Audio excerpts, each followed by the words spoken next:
Hey, hi everyone, this is Ganesh Yadav and right now you are watching me on English Wala Pathshala. This is going to be our 29th day class. Before this class, I have uploaded 29 different videos on several topics of basic spoken English.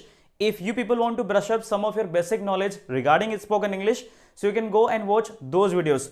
Through those videos, you are going to learn something very special and interesting things about basic spoken English.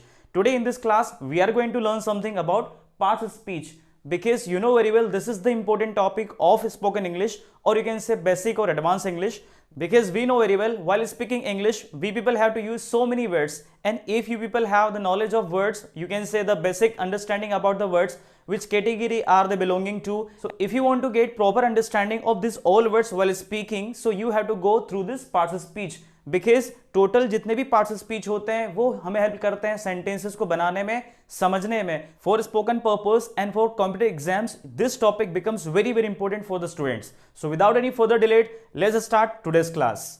Before going for the further detail, I want to explain one more thing to you people, and that is जो मैंने यहाँ पे लिखा है speech, उसके side में मैंने लिखा है वर्ड्स. और आपको ये पता होना चाहिए कि जो स्पीच है उसको ही हम वर्ड्स बोलते हैं. और आज हम इस कंप्लीट क्लास में ये समझने वाले हैं कि एक कंप्लीट सेंटेंस में जो भी वर्ड्स होते हैं वो कौन सी कैटेगरी से, आई मीन कौन सी पार्ट्स ऑफ स्पीच से बिलोंग करते हैं. सपोज मैंने एक सेंटेंस बोला, I go to market for shopping. So जो सेंटेंस मैंने अभी बोला उसमें आई क्या है, गो क्या है, फॉर क्या है, और ऐसे करके जो भी वर्ड्स हैं वो कौन सी कैटेगरी, आई मीन कौन सी फैमिली से बिलोंग कर रहे हैं पार्ट्स ऑफ स्पीच की, वो आपको समझ में आ जाता है कब, जब आपके पास पूरी कमांड होती है पार्ट्स ऑफ स्पीच की. तो जो आई है वो सब्जेक्ट है, उसको आप प्रोनाउन बोलेंगे. गो यहाँ पर एक वर्ब का रोल प्ले कर रहा है, और जो फॉर है वो प्रीपोजिशन है. ऐसे करके मार्केट नाउन है, और शॉपिंग यहाँ पर वर्ब का रोल प्ले कर रहा है. तो अगर आपको पार्ट्स ऑफ स्पीच का कंप्लीट नॉलेज हो जाता है तो आप पहचान पाते हैं या आइडेंटिफाई कर पाते हैं कि एक सेंटेंस में जो वर्ड्स हैं वो इन कौन सी पार्ट्स ऑफ स्पीच से बिलोंग कर रहे हैं. तो डिटेल से समझते हैं आज के इस टॉपिक को. So as you'd be aware about the parts of speech, so you can see there are 8 parts of speech in English language. English language में टोटल 8 पार्ट्स ऑफ स्पीच होती है.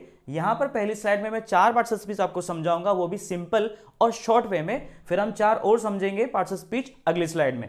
तो यहां पर सबसे पहले मैंने लिखा है नाउन को, और नाउन का हिंदी मीनिंग होता है संज्ञा. अब शॉर्ट डेफिनेशन है नेमिंग वर्ड्स और a word which is a name. एक ऐसा वर्ड जो कि एक नाम है. आप लोगों ने एक पुरानी डेफिनेशन पढ़ी होगी जो कि स्कूल टाइम पर आपको रटवाई गई होगी या फिर आपने लर्न की होगी, and that is noun is a name of any person, place और थिंग. वही बात हम यहाँ पर समझ रहे हैं कि कोई भी नाम नाउन होता है, चाहे वो किसी व्यक्ति का नाम हो, किसी वस्तु का नाम है, किसी प्लेस का नाम हो. जैसे रूही, श्रीनु ये किसी पर्सन के नाम है, टेबल किसी चीज का नाम है, खरगोन किसी प्लेस का नाम है, एमपी किसी प्लेस का नाम है. तो कोई भी नाम नाउन होता है. दैट इज वाई यहाँ पर मैंने लिखा है नेमिंग वर्ड्स. तो ऐसा वर्ड जो कि एक नाम है वो नाउन होता है. Now the next one is pronoun. Pronoun में आप देख रहे हैं यहाँ पर लिखा है प्रो एंड नाउन. तो जो वर्ड प्रो होता है इसका मीनिंग होता है फोर. ठीक है, इसका मीनिंग क्या हो जाता है, फोर, और नाउन का मीनिंग होता है नाउन. तो ऐसे वर्ड जो कि नाउन के लिए यूज किए जाते हैं या नाउन के प्लेस पर आते हैं वो होते हैं प्रोनाउन. तो यहाँ पर लिखा हुआ है words that are used for noun. ऐसे वर्ड जो कि नाउन के लिए यूज होंगे वो होंगे प्रोनाउन. यहाँ पर लिखा हुआ है replacing words for noun. For example आप लोगों ने सुना होगा लाइक ही, शी, इट, ये किसी पर्सन को रिप्लेस करते हैं, किसी नाउन के लिए आते हैं. आई, वी, दे, यू, है ना, ये सारे प्रोनाउन हो जाते हैं. दीज, दैट, माय, योर, ये भी सारे प्रोनाउन के ही टाइप होते हैं. तो प्रोनाउन ऐसे वर्ड्स होते हैं जो नाउन के प्लेस पर आते हैं, नाउन की जगह पर यूज किए जाते हैं इंग्लिश लैंग्वेज में. Now the third number of parts of speech is adjective. This is pronounced adjective. Adjective का हिंदी मीनिंग हो जाता है विशेषण, और कॉमनली हम ये समझते हैं कि कोई भी वर्ड जो कि किसी की विशेषता बताता हो वो एडजेक्टिव होता है, बट ऐसा नहीं है. ऐसे भी वर्ड्स होते हैं जो किसी नाउन या प्रोनाउन के बारे में कुछ भी बताए, आई मीन उसकी जानकारी दे. जैसे मैं कहूं कि दिस मार्कर इज व्हाइट, तो जो मैंने व्हाइट बोला है वो इस मार्कर के लिए एडजेक्टिव हो जाएगा. दैट मीन्स कि कोई भी ऐसा वर्ड जो कि नाउन या प्रोनाउन के बारे में कोई इंफॉर्मेशन दे रहा है वो एडजेक्टिव होता है. जैसे डेफिनेशन लिखी मैंने यहाँ पर, words that are used to tell anything about noun and pronoun. कोई भी वर्ड जो कि नाउन और प्रोनाउन के बारे में कुछ भी जानकारी दे रहा हो वो प्रोनाउन होता है. एग्जाम्पल के लिए happy, sad, beautiful, black, 1 2 3 first second third, 1 2 3 first second third, ये भी सारे प्रोनाउन का ही रोल प्ले करते हैं, क्योंकि ये किसी नाउन के बारे में हमें कुछ जानकारी देंगे या उसके बारे में कुछ बताएंगे. सो ऐसे वर्ड जो कि नाउन और प्रोनाउन के बारे में कोई इंफॉर्मेशन दे रहे हैं, उनके बारे में कुछ बता रहे हैं, वो एडजेक्टिव होते हैं. Now the fourth number of part of speech is verb. Verb को हिंदी में हम बोलते हैं क्रिया. अब क्रिया में 2 चीजें हमारे पास होती है. एक तो एक्शन वर्ड्स जैसे go, come, fly, sit, watch, etc, और कुछ होती है हमारे पास helping verb like is, am, are, do, does, was, were, did, will, etc. तो वर्ब हमारे पास दो तरीके से होती है, हेल्पिंग वर्ब और main verb. So you can understand there are two types of verb, first one is helping verb and second is main verb. इस वर्ब के बारे में कंप्लीट वीडियो मैंने अपलोड किया हुआ अपने चैनल पर, आप लोग उसको सेपरेटली देख सकते हैं, उसमें मैंने डिटेल से समझा है वर्ब के बारे में। सो यहां तक हम लोगों ने 4 पार्ट्स ऑफ स्पीच के बारे में कंप्लीटली समझ लिया। आई गेस आप लोगों को शॉर्ट डेफिनेशन अच्छे से क्लियर हो गई होगी। If you people have still some of the doubts then you can write down the doubts in the comment box. मैं कमेंट बॉक्स में डाउट्स को क्लियर कर दूंगा regarding this parts of speech. Now let us understand the remaining 4 parts of speech in the upcoming slides. So now let's move there now. So now in this slide we are understanding the remaining 4 parts of speech and the fifth number parts of speech is adverb. Adverb को हिंदी में हम बोलते हैं क्रिया विशेषण, ठीक है। Adverbs ऐसे वर्ड्स होते हैं जो verb के बारे में, that means एक्शन के बारे में कुछ ना कुछ बताते हैं। that means एक्शन किस प्रकार से हो रही है, किस तरीके से हो रही है, किस ढंग से हो रही है। और adverb एडजेक्टिव के बारे में भी कोई ना कोई इंफॉर्मेशन देते हैं। डेफिनेशन से देखते हैं, words which are used to tell the manner और एनीथिंग अबाउट अ वर्ब। एक ऐसा वर्ड जो कि वर्ब के बारे में कुछ बता रहा है, जैसे राम बहुत अच्छे से लिखता है, ठीक है, वह बहुत अच्छे से गाना गाती है, मेरी मम्मी बहुत ही स्वादिष्ट खाना बनाते हैं। सो ऐसे वर्ड जो कि वर्ब के बारे में कुछ बता रहे हैं प्लस एडजेक्टिव के बारे में भी कुछ ना कुछ बताते हैं, जैसे शी इज सो ब्यूटीफुल। तो वहां पर जो वर्ड सो है वो ब्यूटीफुल के बारे में बता रहा है कि वो बहुत ज्यादा ही ब्यूटीफुल है, like he is too smart, TOO ऐसे करके। So in this way adverb adjective के बारे में भी कुछ ना कुछ इंफॉर्मेशन देते हैं। एग्जांपल्स हैं जैसे डेली, ब्यूटीफुली, नाइसली, वेरी और सो। तो ये सारे वर्ड्स क्या हैं, एडवर्ब हैं, और ये वर्ब के बारे में और एडजेक्टिव के बारे में कुछ ना कुछ बताते हैं। अगला है preposition.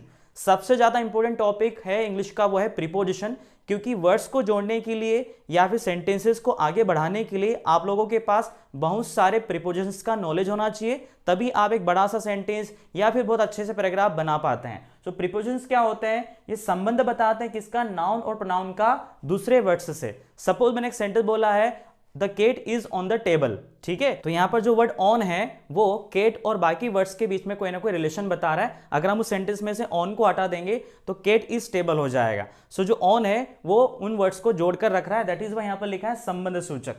And the definition of preposition is words that relate a noun and pronoun to other words of a sentence. ऐसे वर्ड जो कि नाउन और प्रोनाउन का वाक्य के बाकी बचे सेंटेंसेस से रिलेशन बताते हैं या संबंध बताते हैं। एग्जाम्पल्स हैं on, under, at, in, for, with, from, etc.